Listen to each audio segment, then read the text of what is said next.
Olá, o programa Gente da Gente está no ar. Mais uma vez, pela nossa vertente, que é a cultura. Porque onde tem cultura, o Gente da Gente está presente. Eu não entro para apresentar um programa sem agradecer a vocês que estão atrás das câmeras. Porque não é só ficar aqui na bancada. Agora eu quero ver alguém na bancada aparecer com essa luminosidade que está hoje. Vocês perceberam como nossa iluminação hoje está diferente? A TV Assembleia, com essa equipe que comanda, está assim, ó, daqui.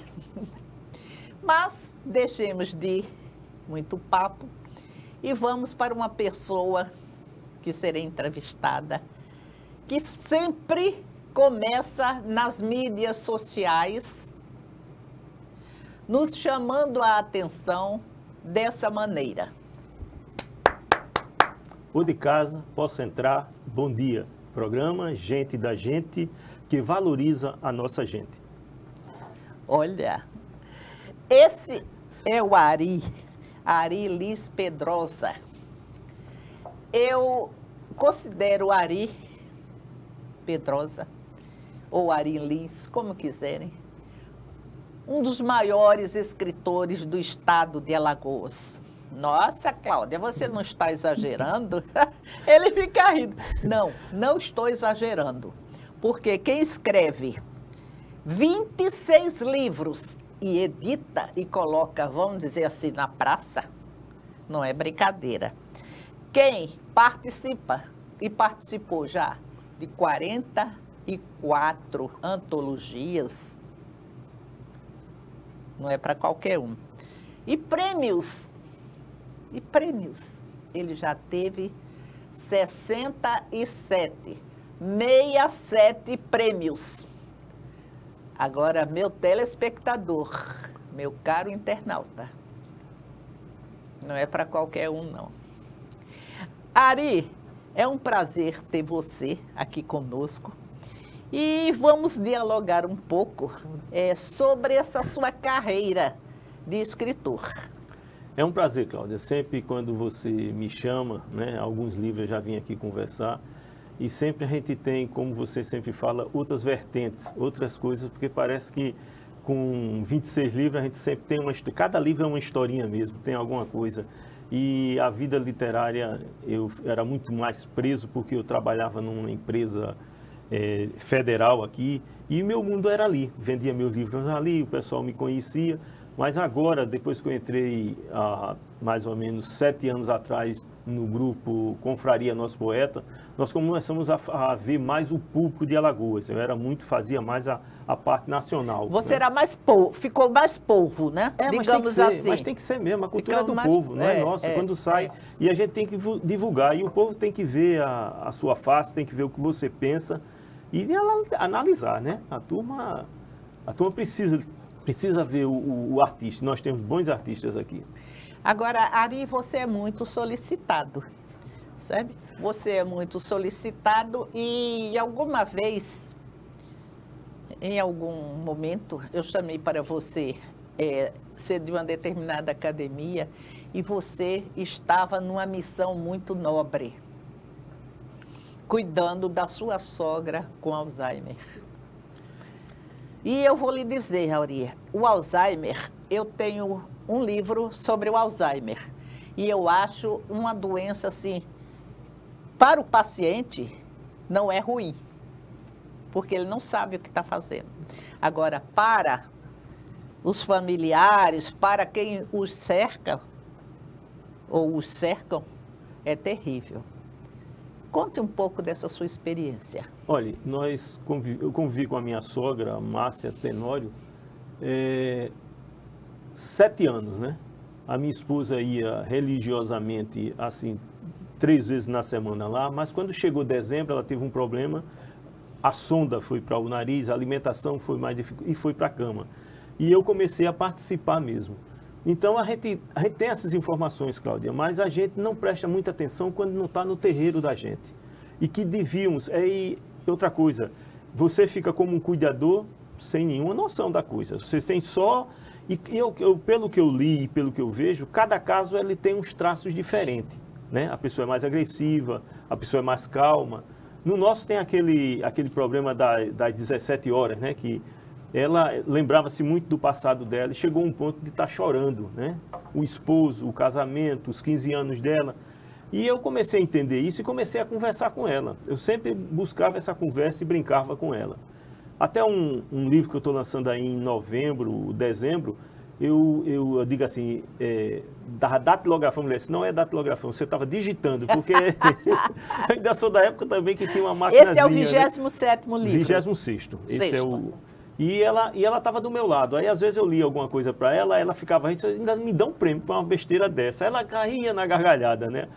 E aí, ela é muito significante, esse livro para mim, né? Eu até estou dedicando a ela, né? Sim. E nessa convivência, eu criei o sentimento, 2 poemas, né? Que eu fiz, um bem curtinho e um outro... Eu gostaria que você falasse esse poema. Olha, o primeiro, ele é bem curtinho mesmo. Não tenho medo da vida... Não tenho medo da morte, não tenho medo do passado, não tenho medo do futuro, tenho medo de perder o presente, aonde estou vivo. Que lindo! E o segundo eu faço como se estivesse conversando com a doença, né? Eu começo assim, esse é o segundo poema. Pode dizer, mas diga mais lento, porque para poder a gente sentir melhor. Tudo bem. Senhor Alzheimer, não venha num belo domingo de verão ensolarado, quando eu estiver alegre. Venha numa segunda-feira de inverno chuvoso, quando eu estiver bastante triste. Quem sabe eu tenha a sorte e o Senhor venha abraçado com a morte, para evitar esse sofrimento de confusão mental.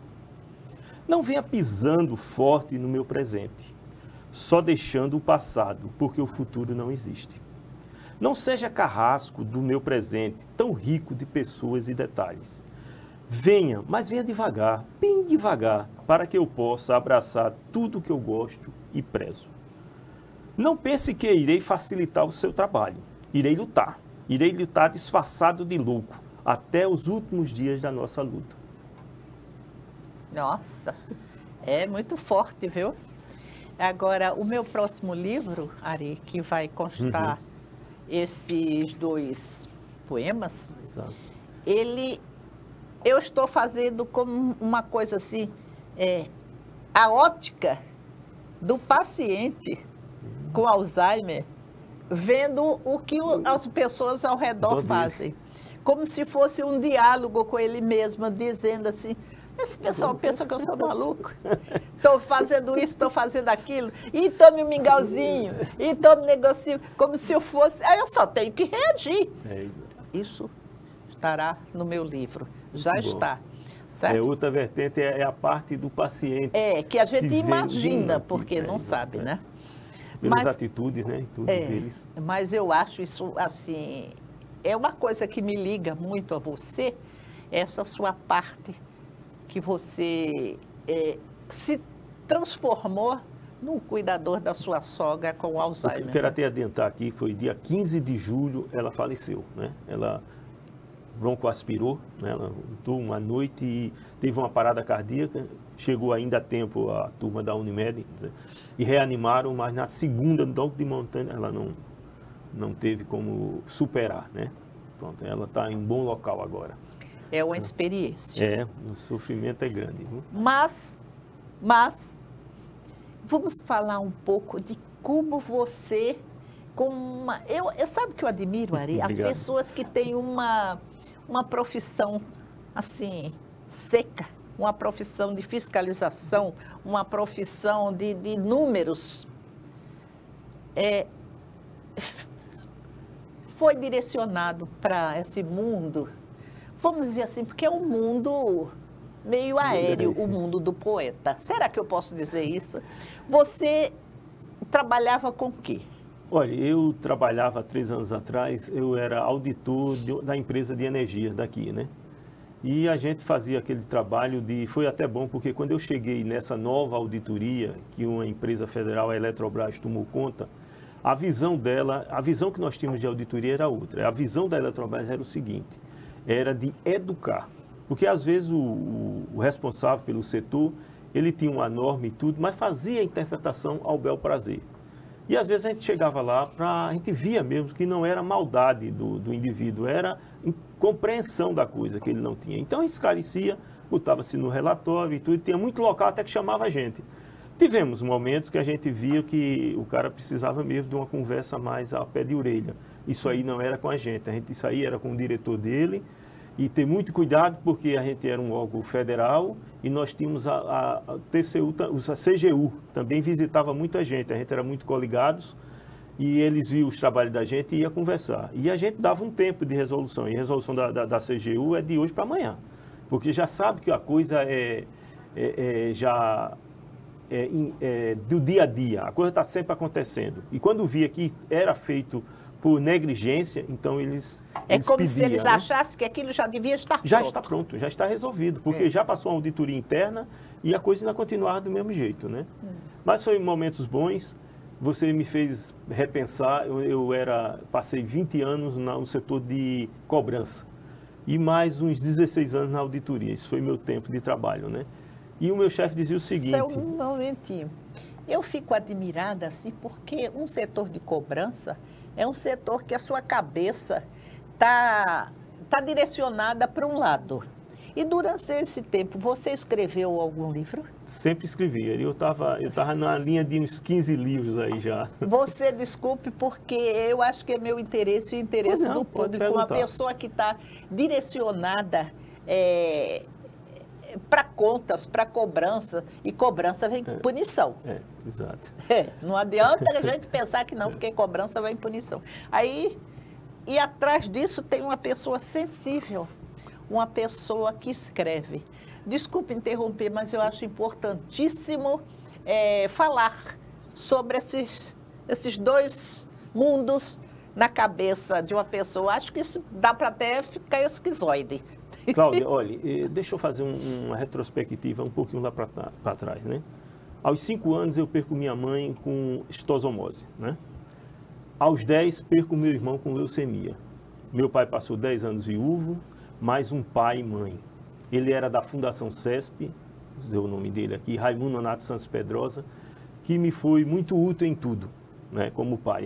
Eu fiquei uma parte na casa dos meus avós paternos em João Pessoa, e meu irmão ficou em Catem, de Pernambuco. Papai, vendo aquilo, ele sentiu que tinha que trazer que 2 formações estavam sendo dadas aos filhos dele. Ele agradecia, mas ele tinha que dar o conteúdo dele para esses 2 meninos. Então ele trouxe aqui para Maceió, pediu transferência para cá.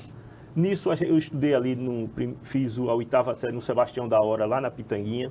E tinha uma professora que era de lá, então ele terminou casando com essa senhora que faleceu também em dezembro. Mas que não tem o título de madrasta, pode riscar. Era uma segunda mãe mesmo, muito compreensiva. Cláudia, talvez E sim, aí depois disso aí eles tiveram uma filha, Arielma Pedrosa, que ela nasceu com uma deficiência. Mas ele não perdeu a linha, esse pai não perdeu a linha. Ele já com 50 anos fez o curso de Ciências Contábeis no SESMAC, passou em 2º lugar, da 2ª turma do SESMAC. Depois fez vestibular novo, passou no curso de Direito, foi aproveitado na Fundação CESP, lá no setor dele. Era maçom, chegou ao grau 33, quer dizer, tudo isso ele tinha um equilíbrio. E ele passou, ele sempre dizia, eu não vou dizer a você, eu vou dar exemplos. E era realmente, os exemplos dele é que me servem até hoje. Por isso, Cláudia, quando eu cheguei ali para trabalhar com os números e tudo, tinha a pessoa que dialogava, que eu aprendi em casa a dialogar, a gente conversar. Mesmo tendo as diferenças, a gente dialogava. Você vê que havia um conflito também, porque eu fiz parte por 17 anos do Sindicato dos Urbanitários de Alagoas. Também me botam no setor de fiscalização também. Sindicalista. Botaram no setor de fiscalização também. Eu era do Conselho Fiscal, fui membro, depois fui presidente do Conselho Fiscal. A gente imagina que o sindicalista é uma pessoa assim, vamos dizer assim, que todo sindicalista é comunista. A gente acha assim.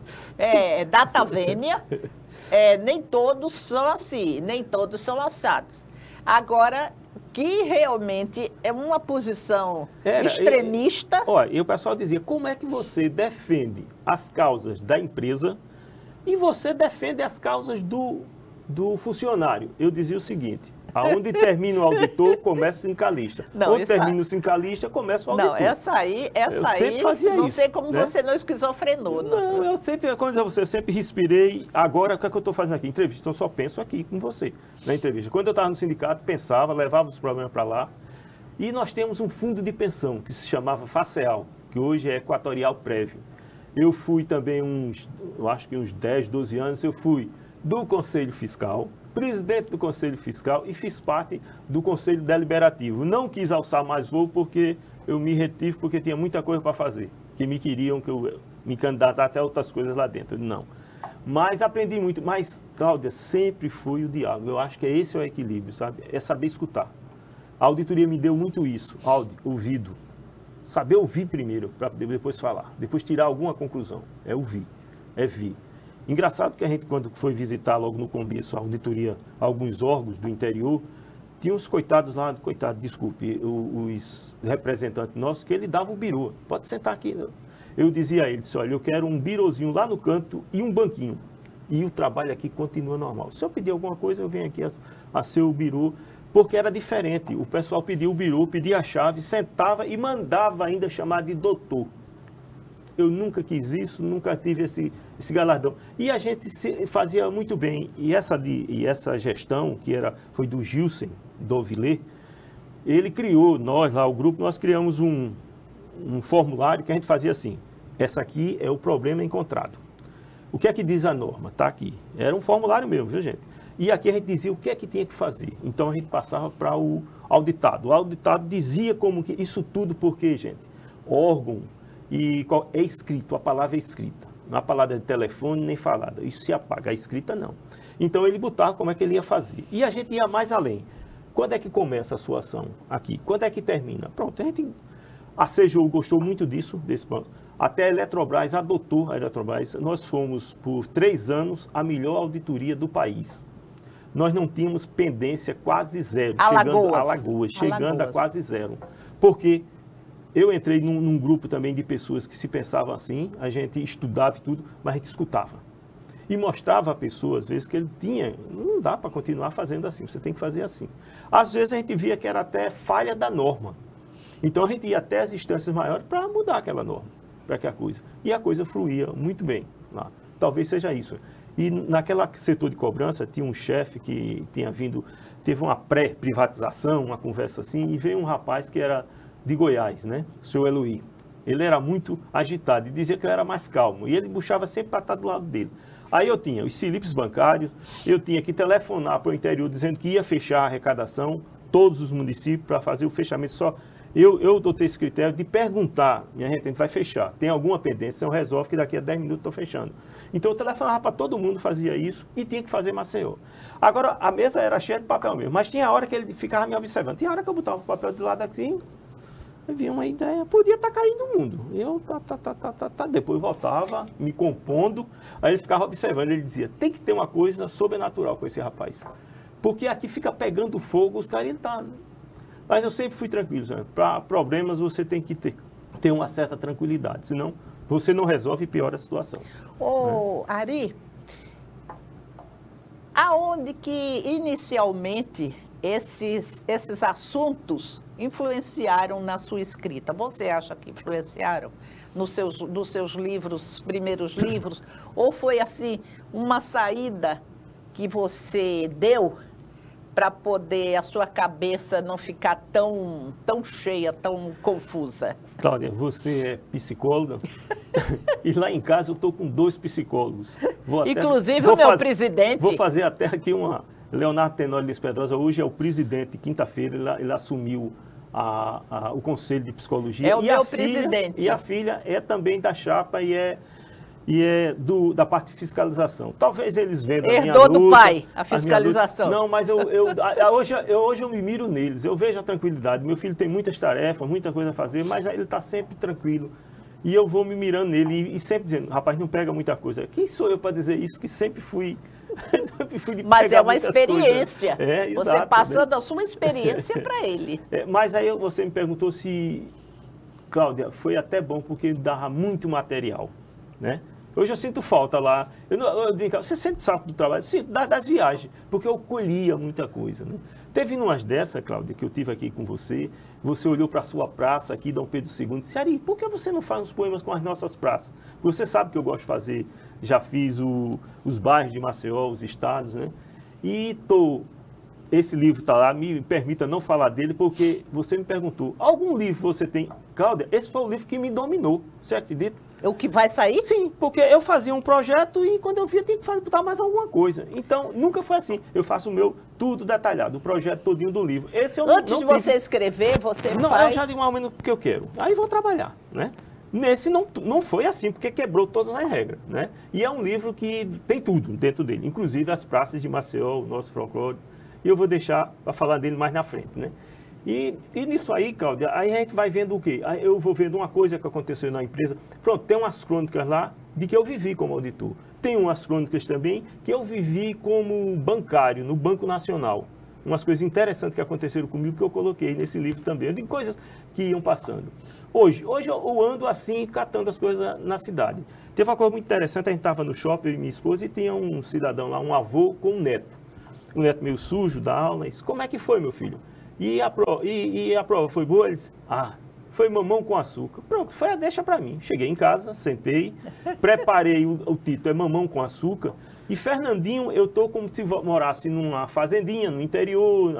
E o meu neto vinha lá da escolinha, chutando pedra e tudo. Quando chegou, a gente começa a conversar. Aí eu perguntei, fez prova? E eu, como um cidadão analfabeto, que estou lá, o que é prova, meu filho? Disse, vovô, ele... É tudo aquilo que a professora bota na cabeça da gente um mês depois e quer cobrar num dia. Olha. Mas eu sou esperto, eu presto atenção e quando eu chego em casa eu revejo, pronto, não preciso mais estudar. Aí ele disse, sim, mas eu quero saber da prova. Aí o menino olha para o avô e faz, vovô, foi mamão com açúcar. O avô olha para ele, Fernandinho, mas você não gosta de mamões, mas adoro açúcar. Bom, são dessas coisas do dia a dia, Cláudia, sabe? Mesmo na empresa eu pegava alguma coisa. No meu primeiro livro, que foi a empresa até que publicou em 1997, né? Foi O Véu do Vento, que tive a honra de ser prefaciado por Jorge Amado. E também ganhou um prêmio da Academia Alagoana de Letras. Mas isso não é para se dizer assim, Lu. Você, em 1997, fez o livro Véu do Vento, que foi prefaciado por Jorge Amado e foi premiado pela Academia Alagoana de Letras. Olha aí o seu livro. Tá vendo você? É a nossa eficiência lá. Olha aí o Véu do Vento. Kennedy, você... Tem até o prefácio aí, você vê. Não, o prefácio eu não coloquei, não.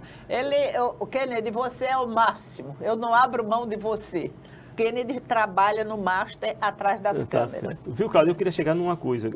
Nesse termo de visão das pessoas também. Eu era na empresa, mas tinha visão.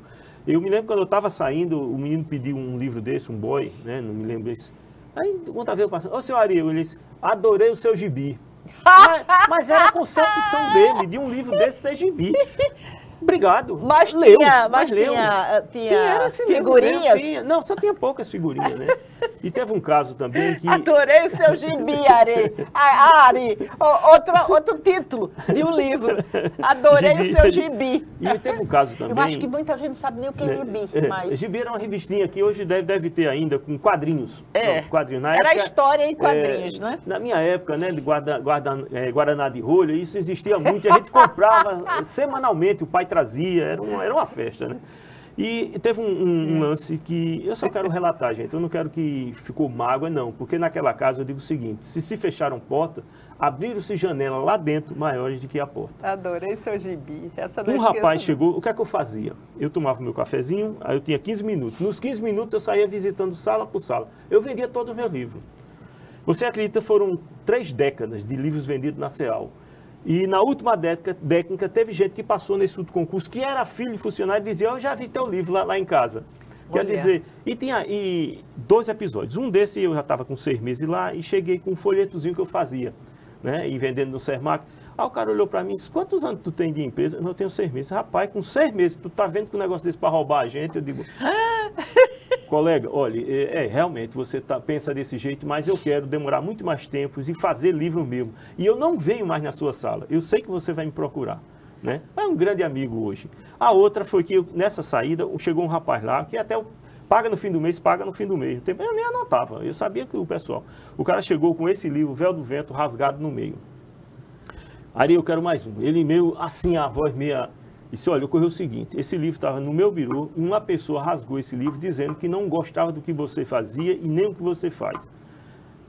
Ele tem o direito dele, sim, direito dele, mas o direito, isso aqui é uma propriedade minha, tá aqui. Eu levei ao superintendente, o superintendente mandou ele pagar esse e comprar outro livro, era para ele ter vindo, porque ele não quis. Eu peguei o dinheiro, estou comprando, estou pagando o outro e estou pagando esse aqui, né? Porque senão ele teria uma suspensão. E pediu respeito ao colega, seja ele qual for, tem que ter respeito. Não sei qual foi o superintendente, não sei, mas agradeço muito a posição de respeito ao artista. Né? Porque ali era uma posição de ter sido artista. E durante esse tempo eu vejo o seguinte, Cláudia, que eles tinham muito orgulho de mim. Naquilo ali eu já fiz parte do coral também Ari, você é um escritor polivalente. Adoro, não gosto de ficar preso, não. Por quê? Porque você escreve para criança, Tá. você escreve para adulto e, vamos dizer assim, você faz poesias. Quando que você escreve para criança? É assim, na hora que vem? Ou você diz, hoje eu vou escrever para criança? Cláudia, é uma coisa interessante, né? Eu nunca acreditei nesse negócio de baixar o santo e escrever. Tem 10% que eu estou na rua, eu anoto alguma coisa assim, mas que vai dar ideia. Lá baixar em casa o santo. eu tenho um monte de coisa assim escrito. Mas você tem que ler muito. Para começar a escrever, você tem que ler muito, ser um grande observador das coisas, conversar muito também, né? Ter a humildade de achar que aqueles seus pensamentos podem estar errados e você dá uma recuada. Sempre fiz isso antes de começar. Você sabe, na minha bancada lá, eu estou com 3 livros terminando. Está lá. Quando eu acho, assim, que eu estou fazendo para o próximo ano, é Alagoas, meu amor. Todas as cidades de Alagoas. Da minha versão, como auditor, como eu vi, não fico preocupado. A data da emancipação, eu acho que tem que colocar, né? O que foi que aquela cidade passou para mim? O nome eu acho muito interessante que eu passo para vocês aí. Por que foi esse nome? Que tinha coisa que eu procurava saber, né?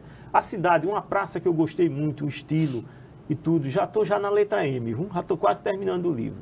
Estou com um que é Recreio. Para a turma da minha idade, tinha uma época que tinha de uma determinada editora uma revista chamada Recreio. Não é a Recreio dos anos 80, não, é dos anos 70, que vinha uma revistinha com uma historinha e a gente recortava, tinha uma parte lá que a gente fazia um castelo, fazia uma cidade, ia fazendo, e aquilo ali, eu contaminei muitos colegas meus a fazer essa Recreio. Eu dei uma saudade dessa semana. Num desses dias eu digo, o nome do livro vai ser Recreio. Dentro do livro tem a Tabuada Maluca, que é a tabuada eu tentando ajudar as pessoas diferentes. Porque eu visito muito colégios, eu visito muito escola, eu me acho assim até um pirata. Teve uma vez uma moça lá da nossa academia, a Alagoana de Cultura, que ela disse que a coisa não faz assim, você tem que pedir uma autorização à Secretaria de Cultura para entrar. Eu digo, minha amiga, eu peço autorização à diretora e entro, não vou fazer nada demais, levo meu livro e digo... Você pede autorização? Pronto, e entro e vou fazer o meu trabalho. E nesse livro, não foi nisso, foi um livro, foi vogais atrevidas, consoantes inibidas. Eram as vogais brigando com a consoante. Nós temos até aí, mas vamos falando. Viu? Aí foi o que aconteceu. Eu pedi a diretora, entrei na sala. Ainda tem outra versão. Tem outra versão. Essa foi a primeira versão. Olha pronto, aí. Essa daí. Essa versão aí. Porque eu tenho quase todos, viu? Eu tenho todos. E esse aí é o quê, hein? Pronto, esse aí é o seguinte: as vogais cismaram de brigar com as consoantes. Ai, que lindo! E as vogais disseram o seguinte, aí vem aquela linha também sindical, né? As vogais disseram o seguinte, tá, tudo bem, se vocês não querem diálogo, nós somos minoria, mas sem a gente aqui, consiga fazer alguma coisa dentro da língua portuguesa sem a gente. Olha. E as consoantes foram lá se defender, achando que sim. O X e o Z achando que a coisa estava se alongando muito e pediram o seguinte, gente, vamos fazer as pazes que vocês duas são essenciais para a língua portuguesa, para o ensinamento das crianças. né, para que estimule a criança a estudar. Se uma faltar, vai fazer falta para outra. Se outra faltar, então vocês são casadas, vocês não podem.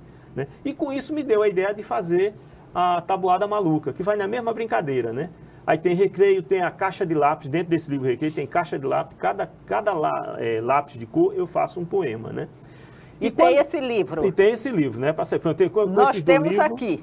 Tem, né? Tá. Não, esse daí tá para terminar. E tem um que é laureados, que todos os prêmios que eu ganhei. Tem não, esse não tem não. Esse está na forma, eu estrei. E tem esse laureado também, que são os prêmios que eu ganhei, e aí estou ajeitando e tudo para formar também um livro, né?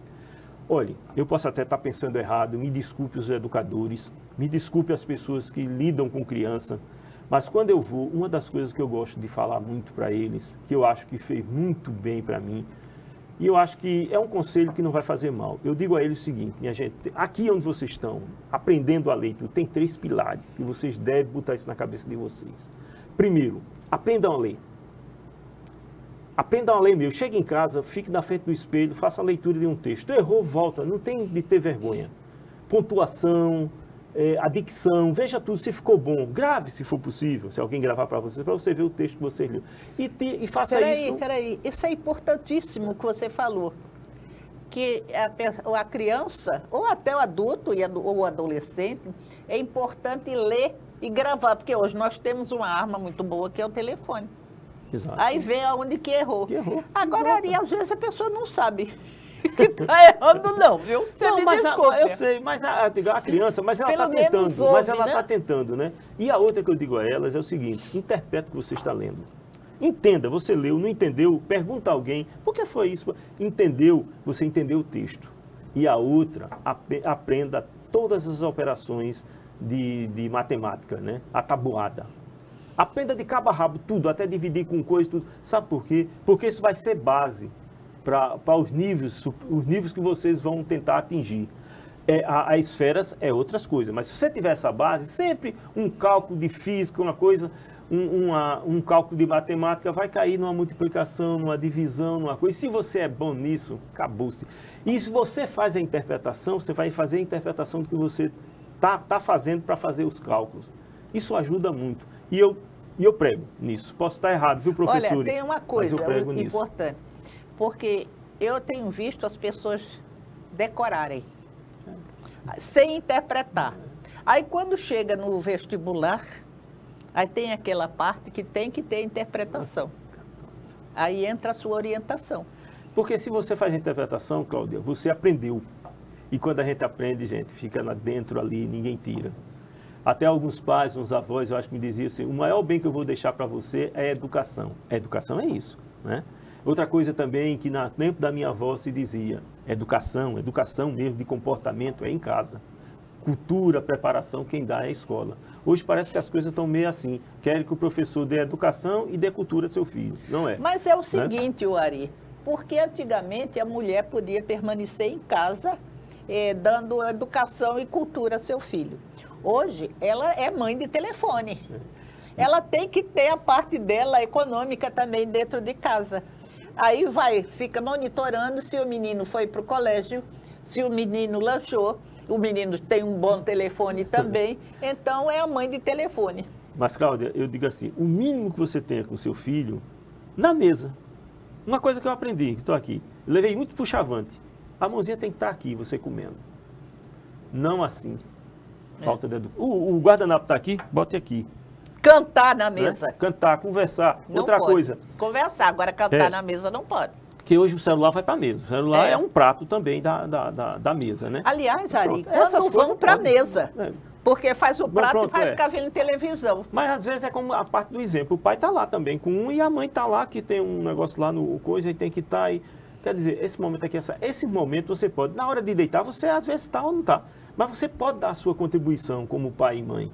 Um pouco que seja, mas você dá. Isso fica gravado, porque eles sentem falta disso. Sim. Eles habituam àquela vida do pai, mas eles sentem a falta do carinho do pai e da mãe, né? Isso é carinho, né, gente? E aí vocês vão formar grandes cidadãos para essa sociedade que está tão conturbada de valores e de tudo, né? E vocês vão ter pessoas que possam caminhar tranquilamente. Eu digo, lá de casa, aí você diz, não, concordo com você, porque a dona Virgínia Márcia, ela optou pela vida profissional para cuidar da casa e cuidar dos meninos. Esses dois, eu vivia mais na rua, dei a minha contribuição de final de semana. Mas eles são essas duas figuras muito notáveis aí na sociedade. Dona Virgínia é sua senhora? Minha esposa, graças a ela. E vou te contar, eu já ia conversar, pedir para você falar um pouco sobre ela. Porque para você ter essa calma de escrever, você tem uma casa que acolhe isso, que lhe deixa no seu escritório, então eu gostaria que você também fizesse um elogio para a Virgínia. Não, exato. Olha, tem uma parte lá da casa que a gente, quando eu saí, dei uma reformulada na casa, e tem uma parte que eu fiz o meu escritóriozinho lá.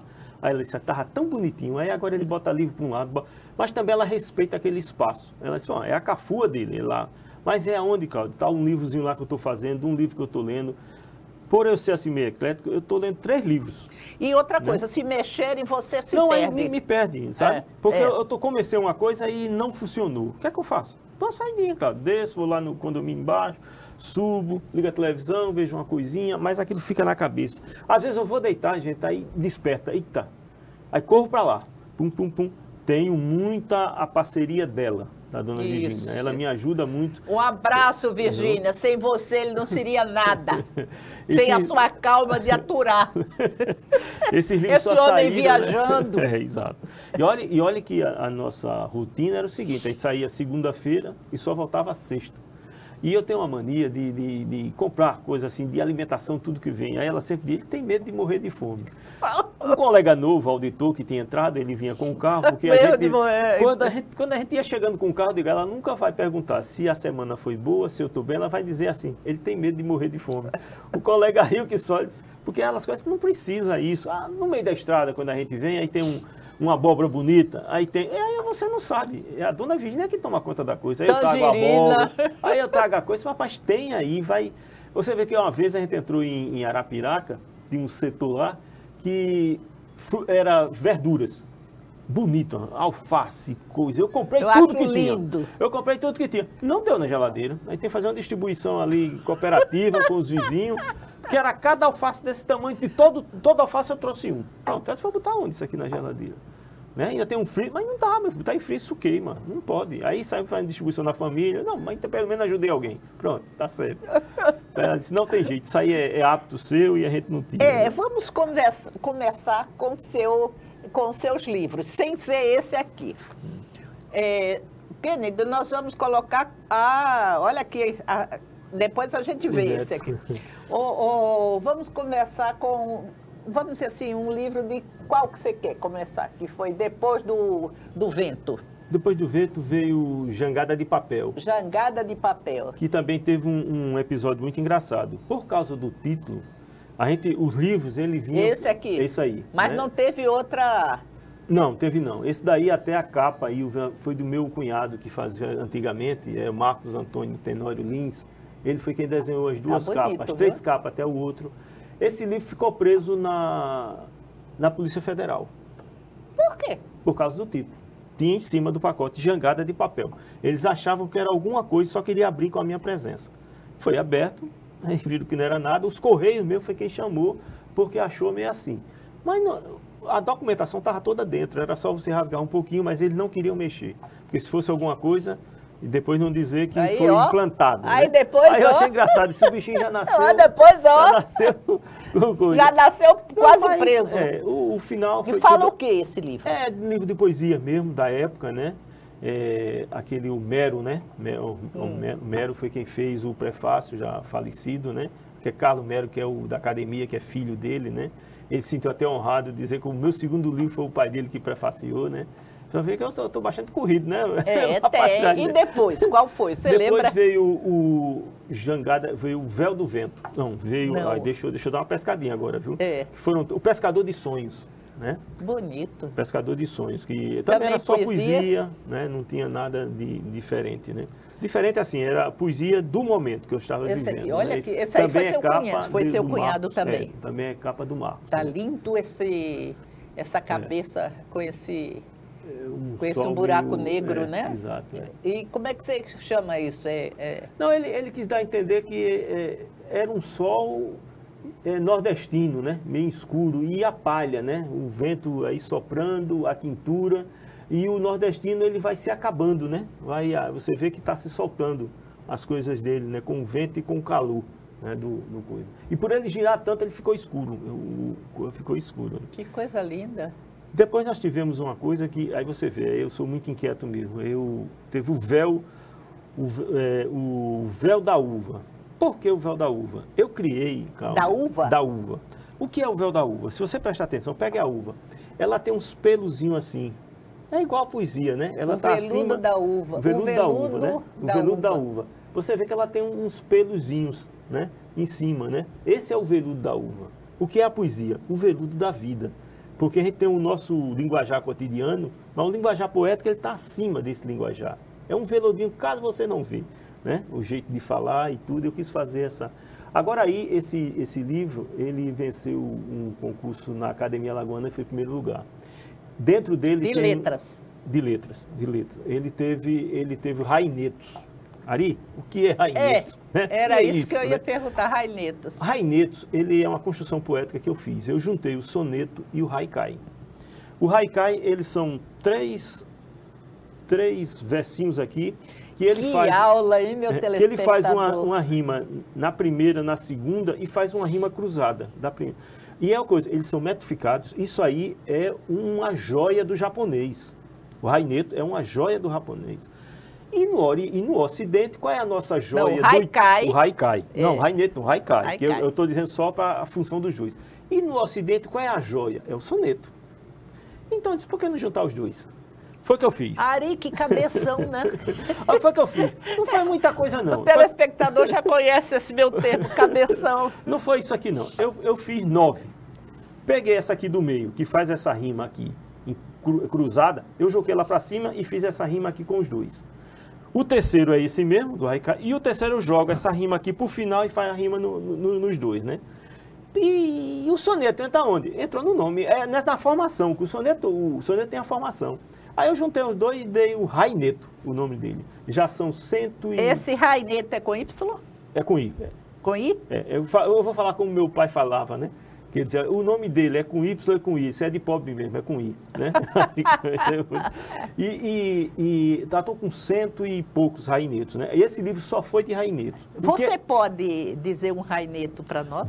Deixa eu ver se eu tenho um aqui que eu separei para você. É até bom que vocês vão sentindo como é que ele é preparado, né? Dá licença. Você já registrou? Tem que registrar. Já está registrado. Todos os meus livros eles são registrados na Biblioteca Nacional. Não, o raineto, tudo, né? Já. Porque eu já vi citarem. Tá vendo? Esse aqui é o 95, né? Ele se refere ao sino. Um instrumento de percussão perfeito. Sino. Sino. Não, ele não tem o nome, ele é Raineto 95, mas o conteúdo é sobre o sino, né?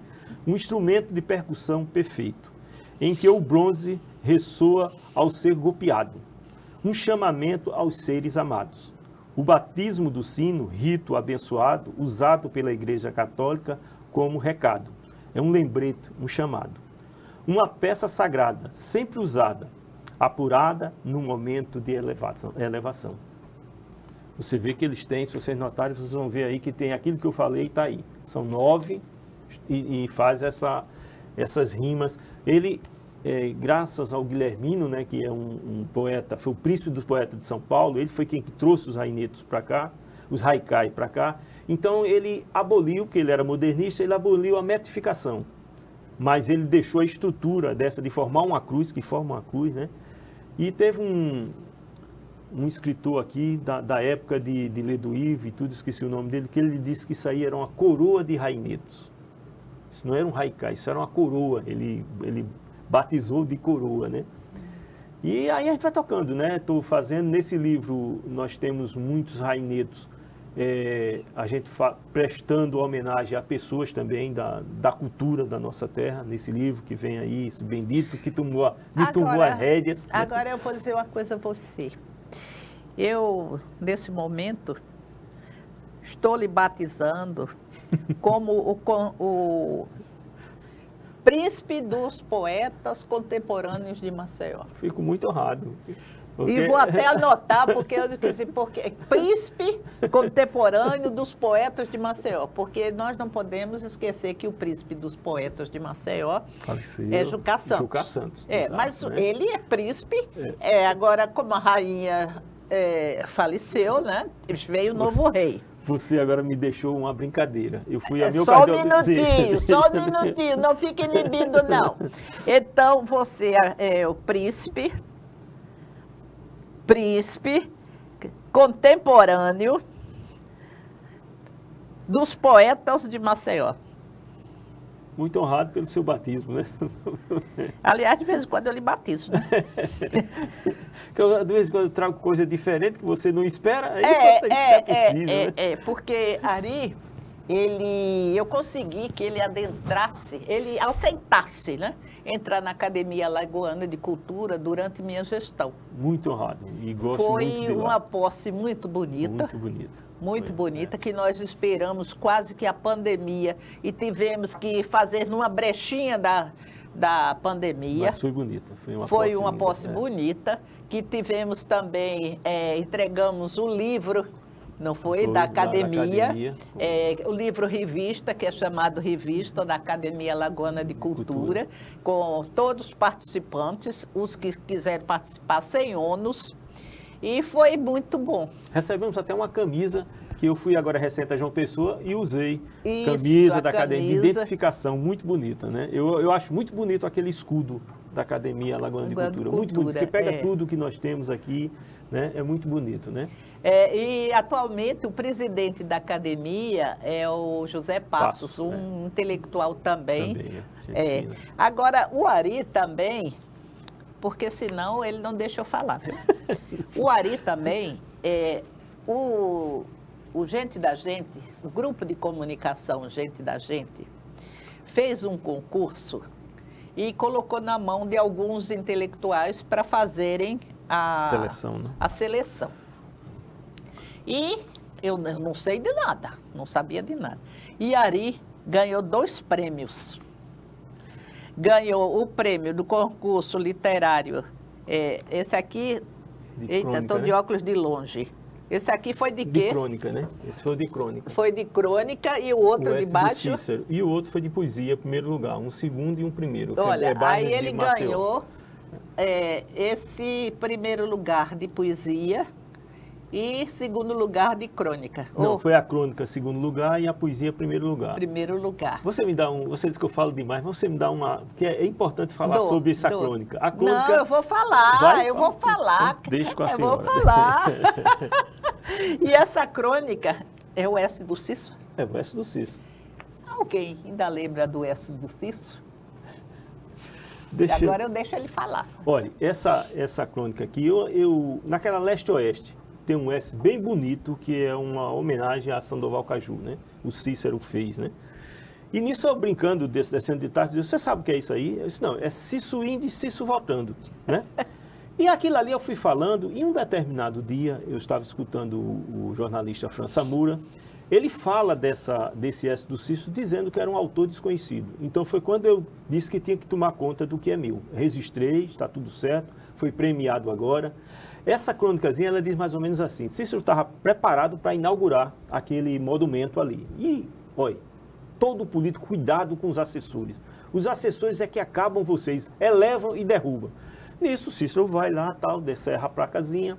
Então, o repórter chega para ele e pergunta, prefeito, isso aí é uma homenagem muito singela, né, ao prefeito Sandoval Caju, o poeta, a cidade de Sorriso. Foi isso mesmo? Aí o assessor pula sem deixar o prefeito falar. Caro repórter, leia as entrelinhas. O repórter olhou para lá, entende quê? Do monumento. Isso aqui é Cício indo e Cício voltando. Vai bajular assim em outro canto, né? O prefeito baixa a cabeça e sai, né? Isso nunca existiu, gente. Isso aí é uma brincadeira. Mas todos os colegas hoje que passam se lembram do S do Cício, né? Que é Cício indo e Cício voltando. Mas não é acontece S, é assim, o seguinte, que a gente que é das antigas, a gente tem que lembrar do prefeito Sandoval Caju, que tudo que ele fazia era um S de Sandoval. A Praça Gonçalves Ledo, aquela praça ali, o que tinha de banco em S de Sandoval, tinha aqui, tinha alguns bancos em S, Toda Maceió tinha... Mas, Cláudia, há um toque do poeta Sandoval Caju aí. Ele sempre deixava aquela interrogação: é esse do Sandoval Caju ou Cidade Sorriso? E ele nunca esclarecia direito isso. A gente sabe que era a marca dele. É. E aí, isso aí ninguém não vai deixar, mas ele sempre deixou essa Você dúvida, quer né? repetir isso, que é muito importante para o telespectador? Ele era um grande poeta, né? Então ele deixava essa Sandoval Caju. Sandoval Caju. Aquele S, muita gente dizia, é do Sandoval Caju. Às vezes ele dizia, não, é da Cidade Sorriso. É S de Cidade Sorriso. Mas também ele não desmentia que seria o S dele. E ficava sempre essa dúvida, como um bom poeta que ele era, deixava para a interpretação de cada um, né? Mas não deixou de ser um prefeito que valorizou as nossas praças, valorizou a parte intelectual, né? E ele era um jornalista também, e se desenvolveu muito. E além de tudo, é paraibano como eu.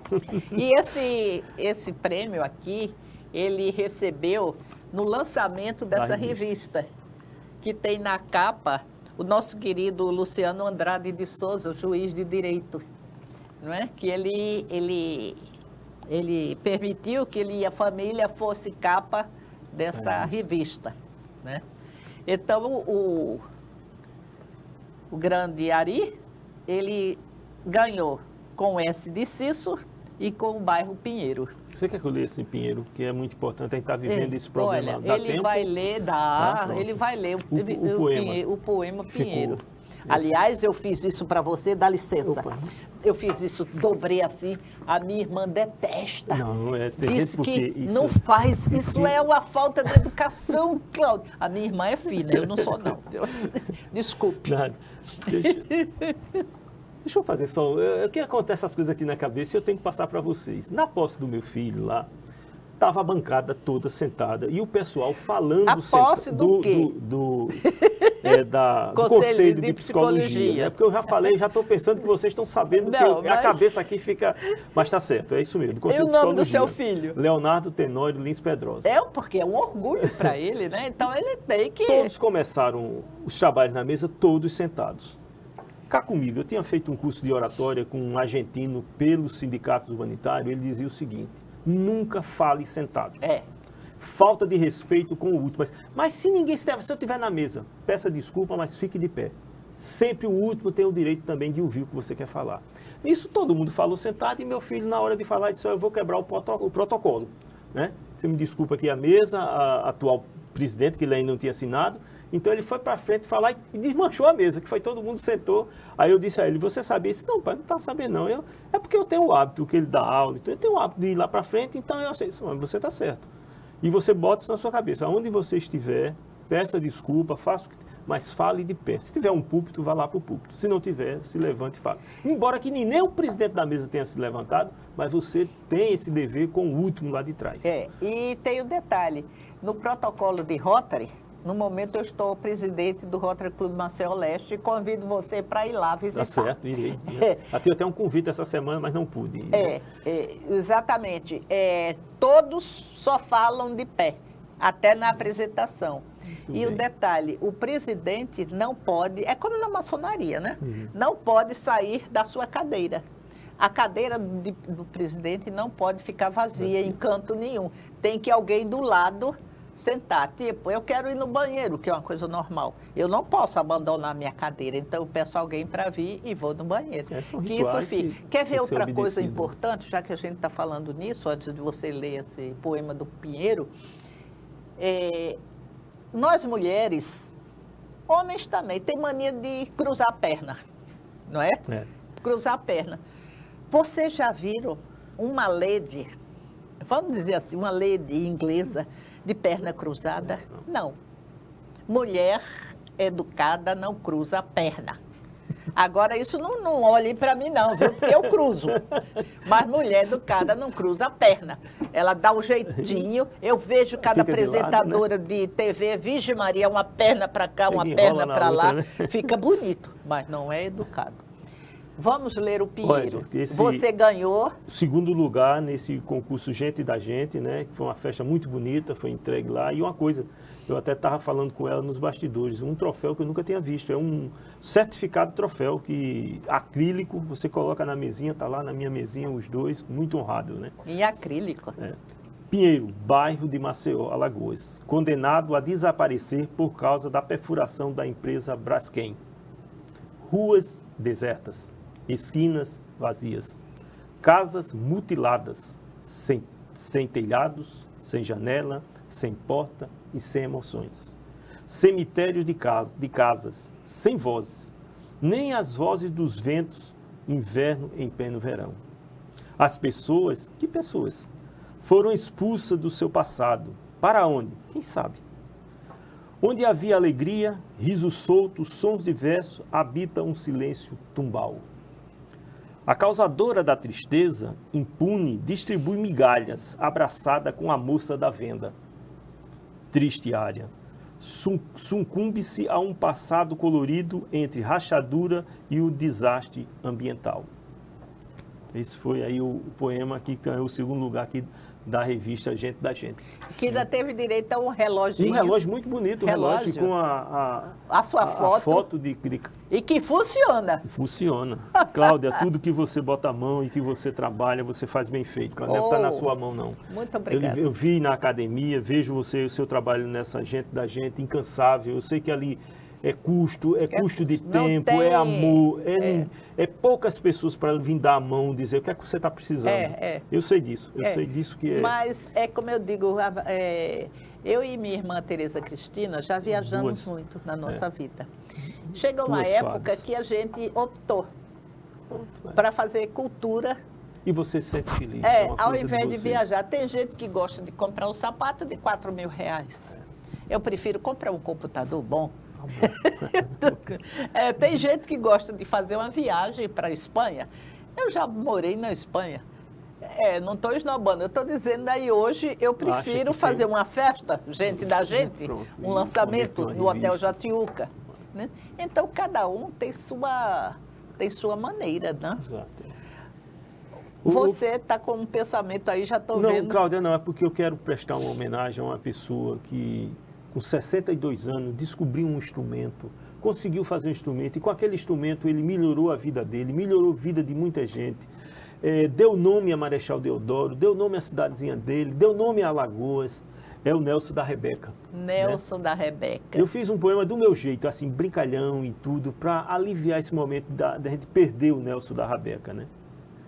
Nelson da Rebeca, o mestre Nelson dos Santos, nascido em 12 de 3 de 1941 e faleceu em 22 de 4 de 2022, Joaquim Gomes, Alagoas. Foi quando ele nasceu. Estava à toa quando vi passar no céu um anjo numa boa. Será Nelson? Indo tocar no céu, era assim, deixando a terra com saudades. Lá em Marechal Deodoro, o vento envolvia a sua estátua, como querendo tocar a sua Rebeca. Ficou seu pequeno chapéu, ficou sua camisa folgada, ficou o seu canto e sua Rebeca. Ficou a sua amada e ficou em todos nós o seu legado, a Rebeca. Essa é a minha homenagem ao que eu admirava. Não conheci, Cláudia, não tive... Porque a gente até... Eu sou desse grupo também da Confraria Nosso Poeta. Nós andamos em Marechal Deodoro, mas aí faltou aquele toque. Eu vou conhecer o Nelson da Rebeca, que eu admirava muito, né? De até fazer uma requisição de uma Rebeca dessa para ficar bem, para a dona Virgínia ficar lá com mais uma coisa para botar aqui. Né? Coitada da Virgínia com essa Rebeca. Né? Porque todo canto eu arranjo. O meu quarto é o cantinho do poeta. Vocês, dia de sábado, como ela fala, e é de lá que eu falo. É dali onde tem tudo meu ali. É tudo ali. Né? Eu acho que quando morrer eu vou dar um bocado de trabalho. Ainda tem uma mania, gente. Eu sou colecionador de relógios. Eita. Eu tenho mais de 300 relógios, de todo tipo, design. Só não dê seu endereço. Não dê seu endereço. A bancada aqui é um vidro, todo marcadinho, você puxa, bota os relógios. Aqui também é outro, todo marcadinho, ideia da dona Virgínia, pronto, aí fica tudo. Quando tem um problema na internet, que é lá, a minha filha vem e cobre. Pai, não pode esse negócio aí, o pessoal tá vindo. Eita, tem muitos relógios. Não, é tudo porcaria, é relógio de porcaria que ele compra, é a mania que ele tem de comprar no mercado e bota aí. Não, eu tenho um relógio. Lá para frente tem relógio que ganhei de pessoas também, né? O último ganho de um relógio foi um relógio Mido, muito antigo, ainda do de genro, corda. do genro da minha da minha filha. Eu até fico brincando, é o dote que estão me pagando já, o relógio mandei limpar, o meu filho disse, papai, isso é valioso esse relógio que ele lhe deu, isso não me deram e tudo. Já que você gosta dessa coisa, e cuide, viu, gente? Cuide de todos eles com um carinho danado. Faltou a pilha, eu estou trocando. Não deixe para que a máquina nela não pare. Se você demorar muito com o relógio de coisa, acorda, você também está sempre... Tem muito o que fazer. E todo dia eu uso um relógio diferente. A mulher disse, não, esse homem não tem condições, não. Então eu tenho que ficar lá no meu cantinho com as minhas loucuras mesmo. Agora eu parei mais, sabe, gente? Só se tiver doações, alguma coisa, eu estou recebendo. Que eu parei mais. Mas relógio de preferência antigo, um texano, né? Não, mas todos, né? Um Tissot, né? Aí, por aí. E depois daquele que você leu, daquele livro, qual outro que você gostaria de falar? Eu quero falar desse, sabe por quê, Cláudia? É o mais novo, do ano passado. Diz que está muito novinho ele. O Cabua. Esse Cabua, ele tem... Por que esse nome, Cabua, né? Ele tem uma historinha que até a Vera Romariz... Podemos colocar, Kennedy? Pronto. Isso. Ali. A Vera Romariz foi quem fez o prefácio. E ela faz uma conexão de Vinícius de Moraes com o meu filho, Leonardo Tenório. Por que o nome de Cabua? Porque eu e minha esposa, quando nós casamos, nós... Não é que seja em casa, seja um tempo, mas evitar nome feio, palavrões dentro de casa. E a gente educou.